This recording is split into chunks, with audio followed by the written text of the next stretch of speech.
ராஜயோகம். ஒவ்வொரு மதங்களும் ஒவ்வொரு விதமான பிரார்த்தனைகளையும் வாழ்வியல் முறைகளையும் மனித குலத்திற்கு போதனைகளாக சொல்லி உள்ளது.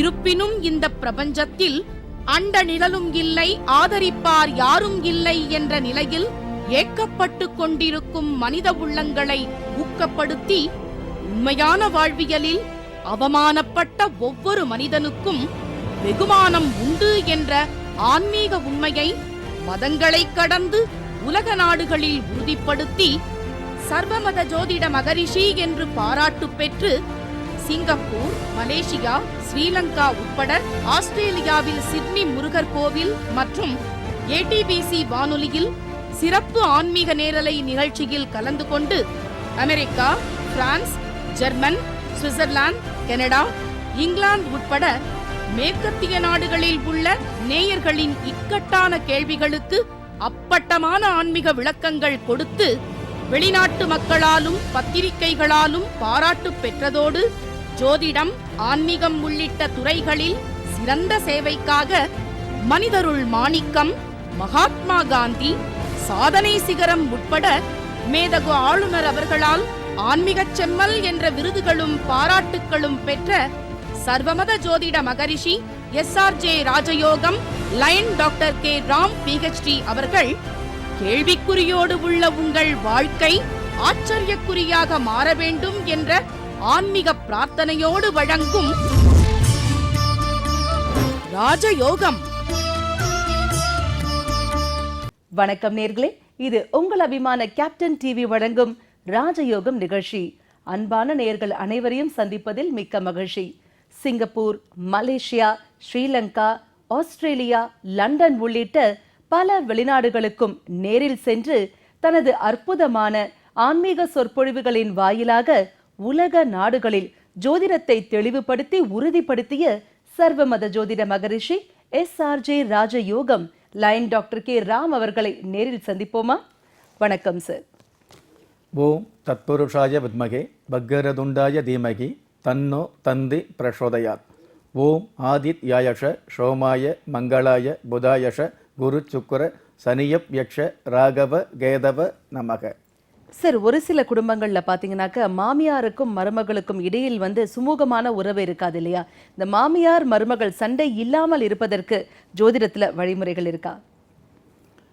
அதாவது ஒரு சில குடும்பங்கள் அப்படிங்கிறத விட வெகு சில குடும்பங்களில் இந்த மாதிரியான பிரச்சனைகள் இருந்துகிட்டு இருக்குது. அதே மாதிரி இந்த பிரச்சனைக்கு மேலாக ஒற்றுமையாக இருக்கணும் அப்படிங்கிற எதிர்பார்ப்பும் இருந்துகிட்டு தான் இருந்துகிட்டு இருக்குது. இந்த மாதிரியான விஷயங்களுக்கு ஜோதிட சாஸ்திரத்தில் எந்த மாதிரியான வழி அப்படின்னு பார்த்தீங்கன்னா, திருமண பொருத்தம் பார்க்கும் பொழுதே, அதாவது ஜாதக பொருத்தம் பார்த்து திருமணம் பண்ணக்கூடிய அமைப்பு இருந்துகிட்டு இருக்குது. அதில் நட்சத்திர பொருத்தமும் பார்த்துக்கிட்டு இருக்கிறோம். இந்த நட்சத்திர பொருத்தம் பார்க்கும் பொழுது அதுலேயே வரும் பாருங்க, அதாவது தின பொருத்தம், கண பொருத்தம், மாகேந்திர பொருத்தம், யோனி பொருத்தம், ரஜ்ஜி பொருத்தம், இந்த மாதிரி நிறைய பொருத்தங்கள் வரும் பொழுது அதில் ராசி பொருத்தத்துக்கு அடுத்து ராசி அதிபதி பொருத்தம்னு ஒன்று இருக்கும். நம்ம நிறைய பேர் சொல்லுவாங்க, அதாவது பொண்ணுக்கும் பையனுக்கும் விருப்பம் இருந்தால் போதுங்க, இதில் வேறு என்ன வேணும் நமக்கு அப்படிங்கிற மாதிரி பேசிக்குவாங்க யதார்த்தமாக.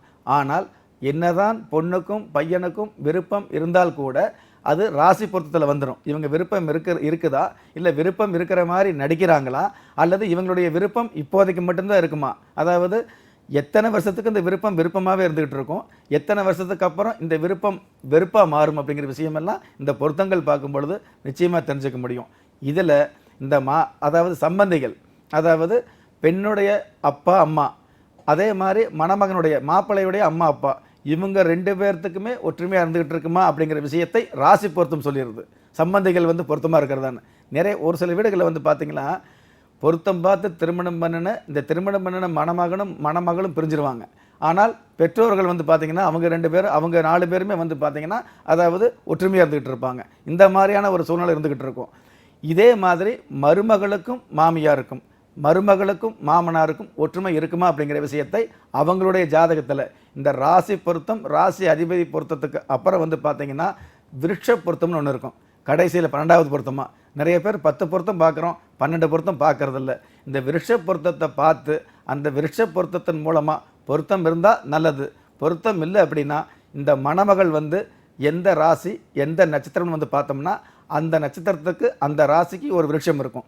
அதே மாதிரி மணமகனுடைய அம்மா அப்பாவுக்கு வந்து எந்த நட்சத்திரம் எந்த ராசின்னு பார்த்தா அந்த நட்சத்திர ராசிக்கு வந்து ஒரு விருட்சம் இருக்கும்.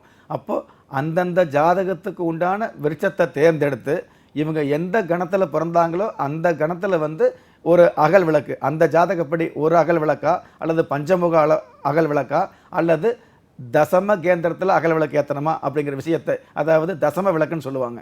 இப்போ எத்தனை விளக்கு ஏற்றணும், எந்த மரத்துக்கடியில் ஏற்றணும், எந்த நாளில் ஏற்றணும் அப்படிங்கிற சில விதிமுறைகள் இருந்துகிட்டு இருக்கும்.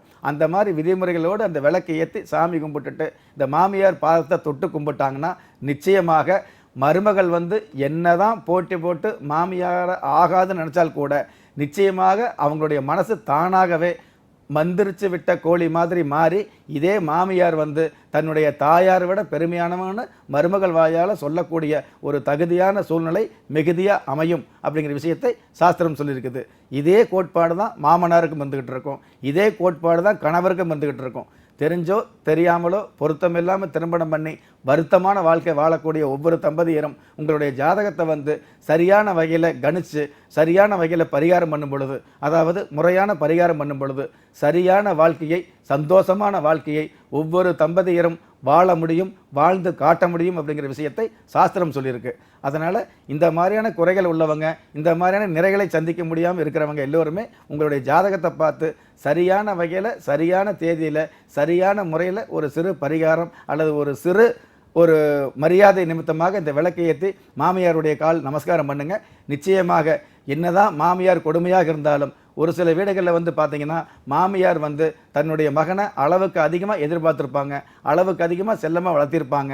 என்னதான் செல்லமாக வளர்த்தினாலும் பருவம் வரும்பொழுது, அதாவது பெண்ணுக்கு திருமணம் பண்ணி கொடுத்து அவங்களோட வெளியில் போகும் பொழுது அதை தாங்கிக்க முடியாத, அந்த மாதிரியான விஷயங்களை ஏற்றுக்க முடியாத ஒரு சில கோபதாபங்கள் வரலாம்.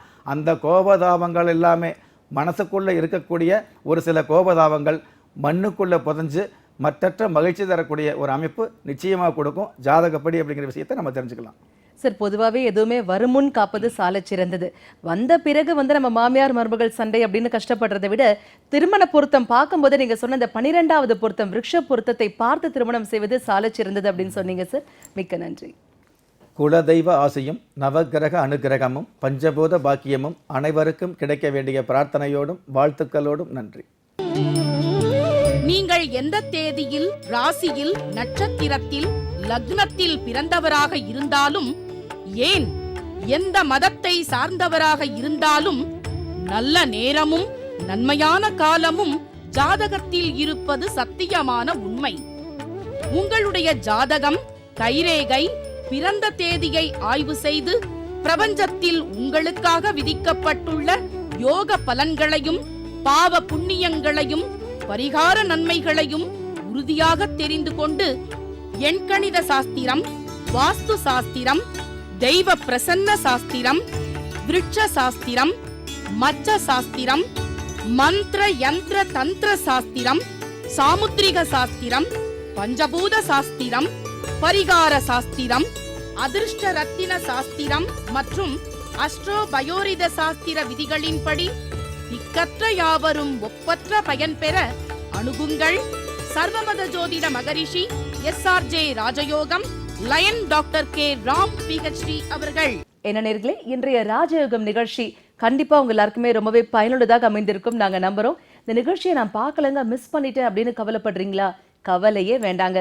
உங்க டிவி ஸ்கிரீன்ஸ்ல ஸ்க்ரோல் ஆகிற வெப்சைட் அல்லது யூடியூப் ஐடியை நோட் பண்ணுங்க, அதை டைப் பண்ணுங்க, ராஜயோகம் நிகழ்ச்சியை பார்த்து மகிழுங்க. உங்களுடைய ஜாதகம், கைரேகை, திருமண பொருத்தம் பார்த்து உங்களுடைய எதிர்காலத்தையும் அதிர்ஷ்டத்தையும் துல்லியமாக கணிக்கணுமா?